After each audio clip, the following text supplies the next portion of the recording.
দেখুন, বাজেটে সরকার সরকারি কর্মচারীদের একটা যে দীর্ঘদিনের বঞ্চনার ডিএ 20% ইনক্রিজ করেছে, কিন্তু সমকাজের সমবেতনের যেটা পর্যায়ে আছে সেক্ষেত্রে কিন্তু আর যারা কন্ট্রাকচুয়াল সরকারি কর্মচারী যারা ছিলেন, যারা কন্ট্রাক্টে ছিলেন, সরকারি কাজ করতেন, তাদের সেভাবে দিশা দেখাতে পারে। কিন্তু এই সরকার যখন বিরোধী দলের আসনে ছিল তারা বলেছিলেন ক্ষমতায় আসলে কেন্দ্রীয় সমহারে ডিএর ব্যবস্থা করা হবে, সেটা দিয়ে আজকে ব্যর্থ। শুধু তাই নয়, সিভিক ভলেন্টিয়ার থেকে শুরু করে আশাকর্মী যারা আছে তাদের কিছু হয়তো সাম্মানিক বাড়ালেও আমরা যদি আশাকর্মীদের বিভিন্ন রাজ্যে দেখি তাদের ক্ষেত্রে যে যারা যে সাম্মানিক পায় আমাদের রাজ্যে সেই অর্থ পায় না।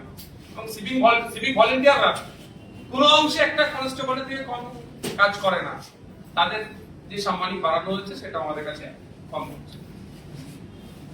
দীঘায় যখন জগন্নাথ মন্দির বা জগন্নাথ ধাম বা নিউ টাউনে বিগত সরকার যে দুর্গাঙ্গন করার পরিকল্পনা নিচ্ছিল, বর্তমান যারা শাসকে আছে তারা তখন বিরোধীরা আসনে ছিল, তখন তারা বলেছিল যে রাষ্ট্রীয় টাকা বা জনগণের ট্যাক্সের টাকা থেকে এই ধরনের ধর্মকর্ম কাজ করা যায় না। আর আমরা দেখছি এই বাজেটে বিভিন্ন ধর্মস্থানে সংস্কার থেকে শুরু করে বিভিন্ন প্রজেক্ট হচ্ছে, ঘুরে ফিরে সেই মানে জাস্ট মানুষই এক তো শুধু ড্রেসটা চেঞ্জ করার জন্য দেখতে পাচ্ছি। যে বিষয়টা লক্ষ্য রাখছি, অনেক প্রতিশ্রুতি দিয়েছে এখানে, ব্লু ইকোনমির কথা বলেছে, সুনীল অর্থনীতির কথা বলেছে, অর্থশাস্ত্রের কথা বলেছে, কিন্তু বাস্তবিক অর্থে এটা কতটা রূপ পাবে সেটা এখন কোনো দ্বিধাদ্বন্দ্বের মধ্যে আছে। কারণ আমরা দেখেছি অলরেডি সমতলে যেভাবে দু একটা শিল্পপতি গোষ্ঠী কন্ট্রোল করছে, এই ব্লু অর্থনীতির কথা চাপিয়ে সুনীল অর্থনীতির কথা বলে এবারে কি জলটাকেও দখল নেবে, সেই দুটো একটা কোম্পানিকে বরাদ দিয়ে সবটাই কন্ট্রোল নেবে না। আর ম্যাক্সিমাম জায়গা দেখলাম পিপিপি মডেলের কথা বলা হচ্ছে, শুনতে খুবই ভালো লাগে, পাবলিকের উপরে পাবলিক এখানে ইনভলভ হচ্ছে, কিন্তু এখানে সেই ধরনের পলিসি আমি দেখতে পাই না যেটা আমাদের পাড়া যিনি মাসে ৬,০০০ টাকা ইনকাম করতে তার অনেকটা কষ্টকর হয়ে ওঠে, সেও এই সরকারি পিপিপি মডেলের সে অংশগ্রহণ করতে পারুক, এ ধরনের মডেল নাই। পিপিপি বললেও সেই নির্দিষ্ট কয়েকটা শিল্পপতি গোষ্ঠীদের জন্য হয়তো মানে কথা হচ্ছে, অনেক এখানে প্রতিশ্রুতি হচ্ছে। সর্বোপরি যেটা আমি আগে থেকে উপলব্ধি করেছিলাম সারা দেশের পরিস্থিতি দেখে, সংখ্যালঘুদের ক্ষেত্রে যে বরাদ্দ ছিল সেটাকে কাট করা হচ্ছে, প্রায় ৩,০০০ কোটি টাকা কাট করা হচ্ছে। এখন দেখার বিষয় যেটা বরাদ্দ হয়েছে, প্রথমত বলি সেটা ১০০% কাজ করে কি করে না। দ্বিতীয় কথা হচ্ছে সংখ্যালঘুদের ক্ষেত্রে বা মাইনরিটি ডিপার্টমেন্টে শুধু মুসলিমদের জন্য নয়, আরো যে সংখ্যালঘু সম্প্রদায়ের মানুষজন আছে তাদের সাথেও কিন্তু এই বঞ্চনা করা হচ্ছে। এদিকে এদের সরকারের স্লোগান সবকা সাথ সবকা বিকাশ বললেও ভারতবর্ষের সংখ্যালঘু সম্প্রদায়কে ক্রমশ কোণঠাসা করা হচ্ছে, এটা তার জ্বলন্ত একটা প্রমাণ দিলেন। আগামী দিনে নিশ্চিতভাবে বাজেটের উপরে যখন বিস্তারিত বলার সুযোগ দেওয়া হবে, আপনাদের তো লাইভেরও সুযোগ আছে, সে বিষয়ে তখন চর্চা করব। তবে এতটুকু কথা বলবো, বিগত সরকারের দিক থেকে বর্তমান সরকারকে, বিগত সরকার যেটা ছিল তাকে দেখে শিক্ষা নেওয়া দরকার। ক্ষমতার দম্ভ দেখালে পরাজয় নিশ্চিত হবে, শুধু তাই নয়, পরাজয়ের পরে যে বিপর্যয় নেমে আসবে সেটা কিভাবে সহ্য করবে সেটা তাকে শিক্ষা নেওয়া দরকার।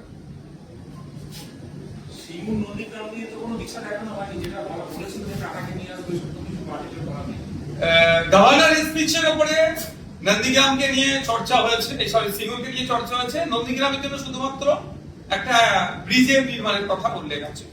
দেখুন, বিজেপির মুখ থেকে সিঙ্গুর শব্দটা যত কম আসবে আমার মনে হয় ততই ভালো, কারণ সিঙ্গুর থেকে টাটাদেরকে উচ্ছেদ করার যদি মুখস্থ হয়ে থাকে মমতা ব্যানার্জি, মুখ কিন্তু বিজেপি। আমরা দেখেছি আজ টাটা সিঙ্গুর থেকে বিতাড়িত হওয়ার ফলে পশ্চিমবাংলার শিল্পের সর্বনাশ হয়েছে। আমি বলেছিলাম যতদিন মমতা ব্যানার্জি পশ্চিমবাংলা থাকবে শিল্পপতিরা ইনভেস্ট করবে না, ওই বিশ্ববঙ্গ বাণিজ্য সম্মেলন হবে, খাবে দাবে চলে যাবে। এখনো পর্যন্ত সিঙ্গুরকে নিয়ে সে দিশা দেখাতে পারেনি। আর সর্বোপরি কোন মুখে দিশা দেখাবে? যারা টাটাকে তাড়িয়েছে তারা কিভাবে এটা দিশা দেখাতে পারে? এট এ গ্লান্স আপনার বাজেটটা কি মনে হচ্ছে? প্রথম দফায় দেখে দফা হয়তো পড়াশোনা হয়, কিন্তু দেখে এট এ গ্লান্স আপনার কি মনে হচ্ছে? কিছু চমক আছে, কিছু চমক আছে। আর এই যে ব্যর্থতা এই বাজেটের মধ্যে আছে, ব্যর্থতা ঢাকা দেওয়ার একটাই জায়গা, সংখ্যালঘুদের ফান্ড কেটে দেওয়া হয়েছে, মুসলিমদের ফান্ড হিসাবে। ফলে যারা বিজেপিকে নিয়ে এসছে একটা অংশ, একটা হেভি অংশ তো ভোট দিয়ে নিয়ে এসছে এই রাজ্য সরকারের দ্বিচারিতা, অন্যায়, অত্যাচারের বিরুদ্ধে বিগত সরকারের। আর যে অংশের ভোটটা বিজেপিকে নিয়ে এসছে তারা দেখাবে যে মুসলিমদেরকে টাইট দেওয়া হচ্ছে, এটাকে চাপা দেওয়ার জন্যই সংখ্যালঘুদের ফান্ডে আচ্ছা, নির্দিষ্ট করে এই কোশ্চেনটাই করবো। সংখ্যালঘু দপ্তর, মাদ্রাসা শিক্ষা দপ্তর, তার যে বরাদ্দ তার প্রায় 50% নিচে নেমে গেছে। আগের সরকারের এই যে বরাদ্দ ছিল এবং এই সরকারের যে কমানো হতো আগের এবং এখনকার, কিভাবে বিশ্লেষণ করবো?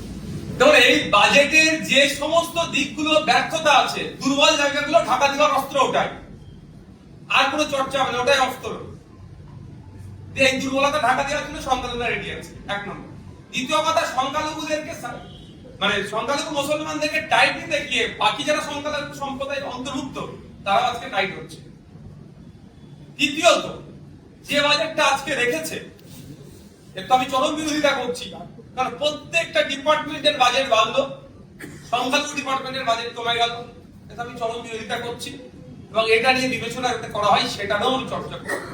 3 নম্বর যে বিষয় যেটা থাকছে সেটা হচ্ছে যে বাজেট বরাদ্দ হয়েছে সেটাও যদি 100% কাজ করে সেটাও কিন্তু উপরি পাওনা হবে। কারণ এটুকু আমি বলে দিই, লাস্ট ফিনান্সিয়াল ইয়ারে 5500 কোটি টাকার উপরে সংখ্যালঘুদের স্বার্থে বরাদ্দ ছিল তৃণমূল পরিচালিত সরকারের। কিন্তু তথ্য তুলে দেখা যাবে লাস্ট 4টি আপনি অর্থবর্ষ দেখেন 50% এরা খরচে কভার করেনি যা বরাদ্দ থাকে। শুধু তাই নয়, 20% মুসলিম যে ব্লকে বসবাস করে সেই ব্লকগুলোকে অ্যাজ মুসলিম ব্লক হিসেবে ট্রিট করিয়ে ওখানে স্কুল এডুকেশন সহ আনুষঙ্গিক ডিপার্টমেন্টে এই সংখ্যালঘু বিষয়ক মাদ্রাসা শিক্ষা দপ্তরের টাকাও খরচ করা হতো, অর্থাৎ টাকা ফান্ডের অপব্যবহার হতো।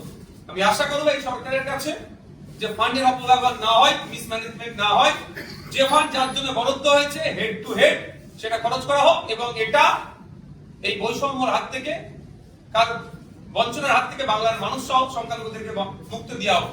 কারণ গভর্নর স্যার তার স্পিচে বলছে আপনার ধর্মনিরপেক্ষতার চরিত্র বজায় রাখার কথা।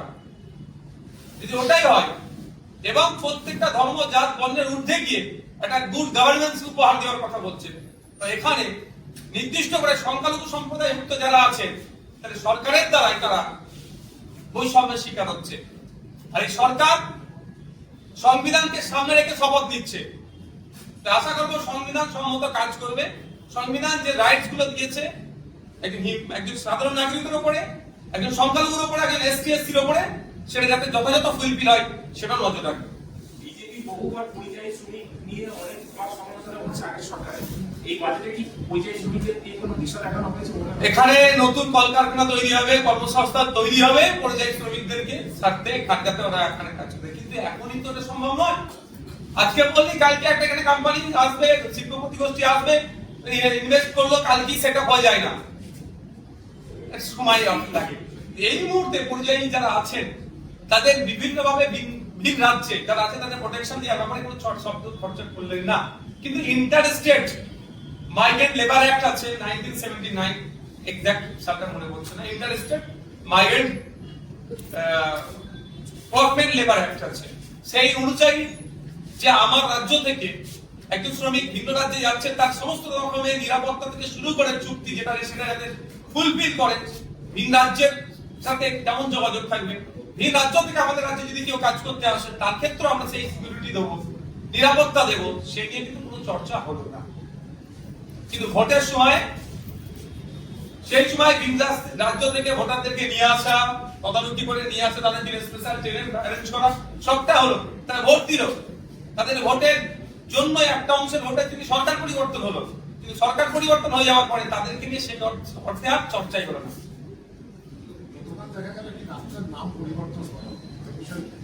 দেখো, যারা ডাস্টবিনের ইতিহাস আঁকড়ে বাঁচতে চাইছে তাদের কাছ থেকে এর থেকে বেশি কিছু আর পাওয়া যায় না। হোসেন শহীদ সোহরাওয়ার্দী আর হাসান সোহরাওয়ার্দীর মধ্যে যারা ঠিক না করতে পারে তাদের কাছ থেকে আর বেশি আশা করাটা আমাদের বৃথা। ঠিক যেভাবে ওই 1 লাখের ফ্রিজের মধ্যে নাকি গোমাংস ছিল, পরে টেস্ট করে দেখেছে ল্যাবরেটরিতে ওটা গোমাংস নয়, কিন্তু তাকে তো খুন করে দিল। ঠিক এটাই হলো, এর বাইরে কিছুই নয়। সংখ্যাগরিষ্ঠ যেখানে সংখ্যালঘু সম্প্রদায়ের মানুষ একটু বেশি বসবাস করে, সেই জায়গাটায় নামটা পরিবর্তন করলো, কাকার নাম হলো কি আর চাচার নাম হলো, ব্যাপারটা নয়, পরিবর্তন করে এই যারা উগ্র মানসিকতা নিয়ে চলছে তাদেরকে একটু অক্সিজেন দিল। আর এই সরকারের ব্যর্থতা যত এই 1.5-2 মাসে যেটা হয়েছে সেটাকে ঢাকা দেওয়ার চেষ্টা মাত্র, আর কিছু নয়। আমরা আশা করবো, আমরা চিফ মিনিস্টারকে চিঠি করবো যে অবিলম্বে যে হাসান সোহরাওয়ার্দীর যে অবদান, সে অবদানকে স্বীকৃতি দিয়ে তার নামটা পুনরায় আবার সেখানে ফিরিয়ে আনা হবে।